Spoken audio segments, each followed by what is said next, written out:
cours est dédié, Bezrat Hashem, à la réussite dans tous les domaines de Rabbi David Ben Mesaoudi Marcel. Chers amis, comme vous le savez, en 2022, il y aura en France les élections présidentielles. Et comme à chaque fois, les campagnes ont déjà débuté depuis la fin de l'été. Cette fois-ci, au cœur de l'actualité, se trouve une personne en particulier. Et tous les débats tournent autour des questions d'assimilation, d'identité, d'immigration, d'intégration, etc., etc. Vous comprenez bien, mes chers amis, qu'aujourd'hui, mon intention n'est pas de prendre parti, ni de vous dire pour qui moi je conseille de voter, ni rien du tout. Mais étant donné que le sujet dont il est question ici principalement, c'est le sujet de l'assimilation, le sujet de l'identité, il est clair que tout juif qui fait partie d'un peuple qui pendant 2000 ans était en exil, dans tout type de contrées, se doit de s'interroger. Quelle est l'identité du juif? Et se doit de réfléchir. Est-ce que tous les propos qui sont dits par un tel ou par un tel sont des propos en adhésion avec la Torah? Est-ce que je dois accepter tout ce qu'on me dit? Et plus précisément, quel va être véritablement le défi de cette nouvelle France, telle en tous les cas qu'elle est présentée par certaines personnes? Le leitmotiv de Éric Zemmour, puisque c'est évidemment de lui qu'on parle, c'est l'amour inconditionnel de la France. Et le devoir à tout Français de s'assimiler. Qu'est-ce qui est inclus dans le mot s'assimiler? Puisqu'on parle bien ici d'assimilation, pas simplement d'intégration. Beaucoup de points. Par exemple, il faut faire de la culture française sa propre culture. Et les valeurs de la culture française priment sur toutes les autres valeurs qui peuvent exister. Par exemple, il faut considérer les personnages historiques de la France comme étant nos ancêtres. Il va falloir, par exemple, respecter la laïcité, à savoir publiquement ne montrer aucun signe de religion. Il va falloir s'habiller comme un Français. Il va falloir porter un nom purement français. Il va falloir même demander et aspirer à être enterré en France et pas ailleurs. Ces deux derniers points, mes chers amis, celui du prénom et celui de l'enterrement, feront l'objet de deux cours Bezrat Hashem que nous publierons prochainement. Inscrivez-vous à notre chaîne YouTube Bezrat Hashem et vous recevrez ces cours. Mais aujourd'hui, le sujet dont j'aimerais parler, c'est le sujet de la laïcité.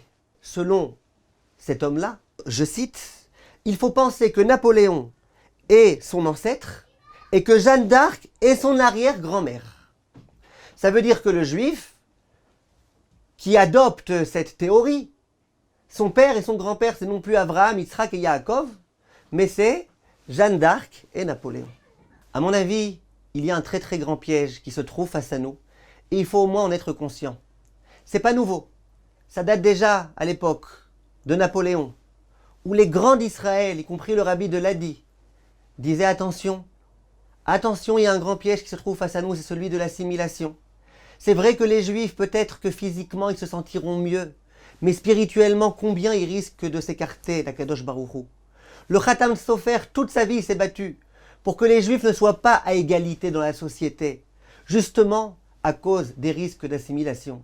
Et mes chers amis, sachez que le Midrash dit que qu'est-ce qui a valu au Klal Israël, au peuple juif, qui se trouvait en Égypte, de ne pas s'assimiler complètement et donc de pouvoir finalement rester le peuple juif? C'était le fait qu'ils n'aient pas changé leur nom, qu'ils n'aient pas changé leur tenue vestimentaire et qu'ils n'aient pas changé leur langue. Ça veut dire que les gens qui veulent imposer de justement changer les noms et de justement adopter la tenue vestimentaire en vogue dans notre civilisation, ce sont des gens qui ont compris la recette de l'assimilation telle que la Torah la donne. C'est la Torah qui nous prévient et qui nous dit attention, votre prénom c'est important, votre tenue vestimentaire c'est important. Mais j'aimerais me poser une question un peu plus profonde. Quelle est mon identité en tant que juif? Si je viens voir quelqu'un et que je lui dis qui es-tu? Et qui me répond rue Henri Martin, je me dirais qu'il a un petit problème celui-là. Je t'ai demandé qui es-tu, pas où tu habites. Qui es-tu? Je gagne 200 000 € par mois.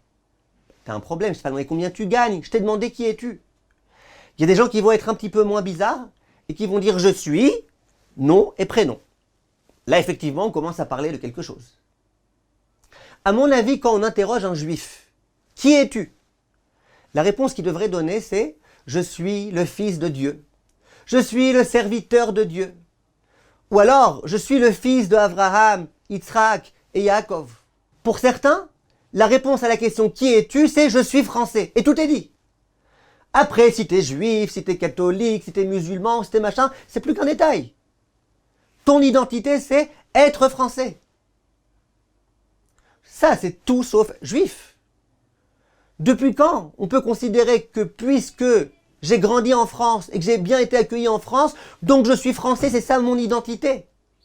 C'est vrai que la France nous a bien accueillis, et c'est vrai que Baruch Hashem, on a bien vécu, et c'est vrai qu'on a de la reconnaissance.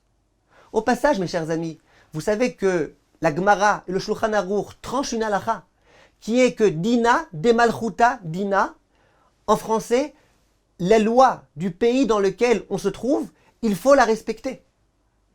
Et qui respecte les lois du pays dans lequel on se trouve, plus que les juifs? Et je pense que c'est justement l'une des raisons pour lesquelles, entre guillemets, on arrive à peu près à s'acclimater dans le pays dans lequel on est. C'est la raison pour laquelle personne ne souhaite véritablement nous chasser. Parce que justement, nous sommes capables de nous aligner à la loi française, à la culture française. Mais de là à dire que Jeanne d'Arc c'est mon arrière-grand-mère, pourquoi Jeanne d'Arc serait mon arrière-grand-mère? Pourquoi? Quel rapport? Il y a une halakha, mes chers amis, un converti qui vient se convertir. Le jour où il devient juif, on considère que maintenant ses parents, c'est Abraham, Yitzhak et Yaakov. Ah mais c'est pas vrai, j'ai grandi dans tel pays, je me suis trouvé dans tel pays, ma maman c'est Madame Dupont, Monsieur Untel. Non. Dès lors que tu te convertis, tu appartiens à l'histoire juive.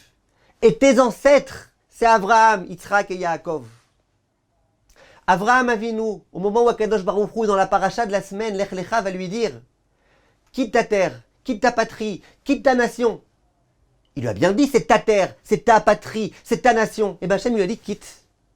Pourquoi? Parce qu'il y a mieux ailleurs. Parce que tu as autre chose à faire ailleurs.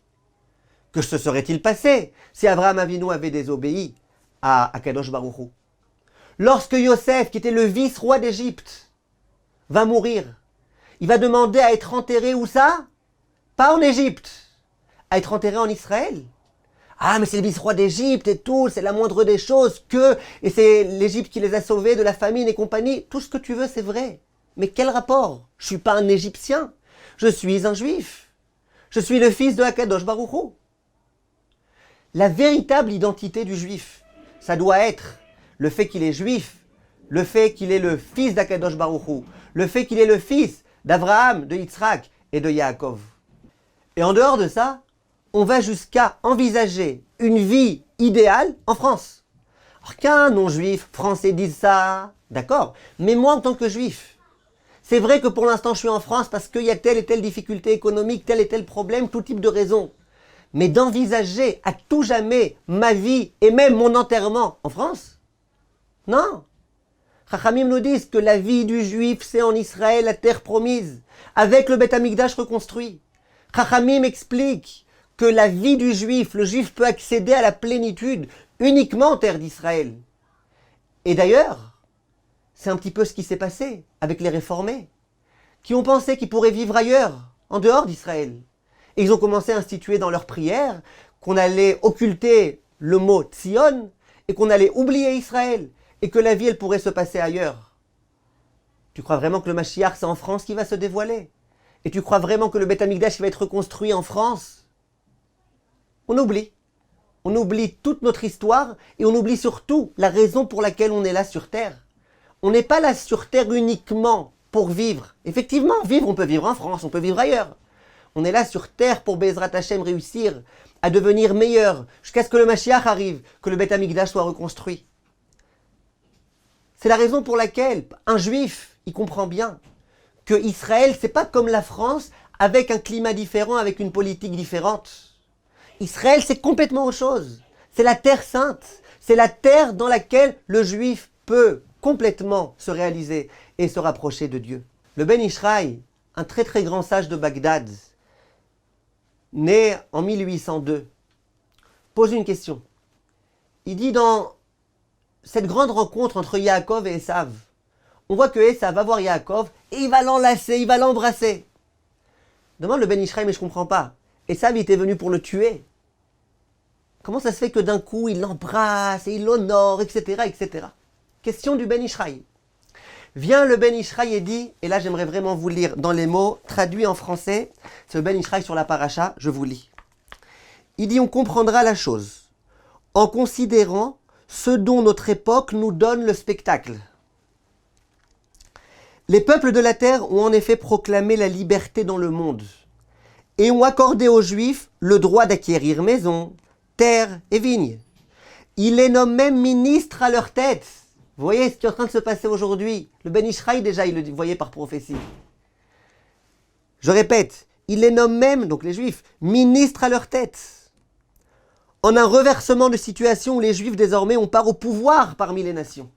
Hein, Ben Ishraï?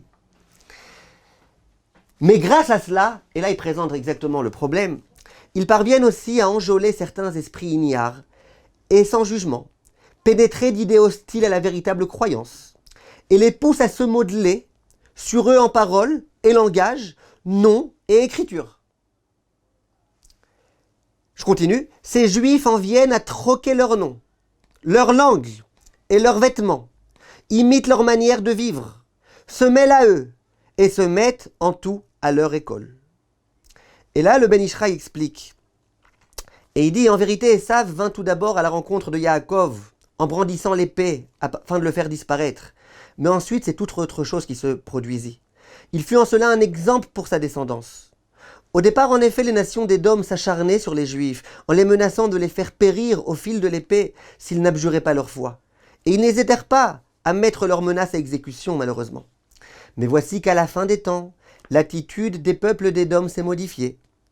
Et ils s'en viennent avec des paroles tendres, de réconciliation et d'union, offrant aux Juifs liberté, égalité, droit de propriété, participation au pouvoir. Tout cela dans le seul but de les faire abandonner Torah et mitzvot, afin d'adopter leur manière de vivre. Le Rav Soloveitchik de Brisk disait exactement la même chose. Il y a deux types de comportements. Il y a le comportement dans lequel les nations nous disent « on va vous tuer ». Et c'est une épreuve très difficile à supporter. Mais il y a une autre épreuve. C'est l'épreuve de notre temps. C'est l'épreuve dans laquelle on dit « ouais, les Juifs, vous, tout va bien. On va s'occuper de vous, on va se préoccuper de vous, même vos ennemis, on va les chasser, on va tout faire. Juste ne vous inquiétez pas. Venez, soyez parmi nous, habitez. Mais assimilez-vous. » Maintenant, vos noms, vos prénoms, ça va être nos prénoms. Et nos idées, ça va être vos idées. Et les valeurs de la France, elles primeront sur tout le reste. Ça veut dire que le jour où, pour une raison ou pour une autre, on va décider par exemple que la circoncision est interdite en France, eh bien c'est ça qui va primer. Ben oui, puisque la culture française, elle passe avant la Torah, d'après ces personnes-là. Ce nationalisme-là qui consiste à dire que l'amour de la France passe avant les valeurs de la Torah, avant l'amour de Dieu, avant quelquefois même sa propre vie, c'est quelque chose qui est inacceptable pour un juif en tant que juif.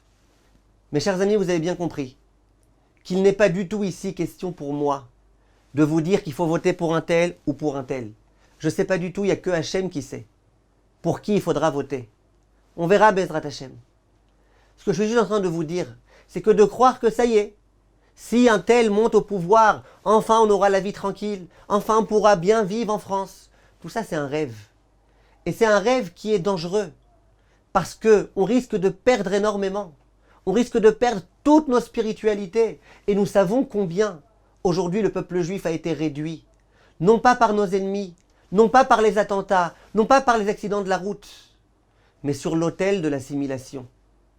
Et malheureusement, ce qui est en train de se passer, c'est visiblement une assimilation à long terme. Et il faut bien y réfléchir, et il faut bien s'y préparer, et il faut bien être conscient au moins du danger. Chers amis, Bezrat Hashem, nous ferons encore 2 ou 3 cours à ce sujet, sur l'actualité, sur tous les points qui sont dits, et essayer de comprendre ce que la Torah a à dire à ces sujets-là. Bezrat Hashem, nous nous retrouverons la prochaine fois. De bonnes nouvelles.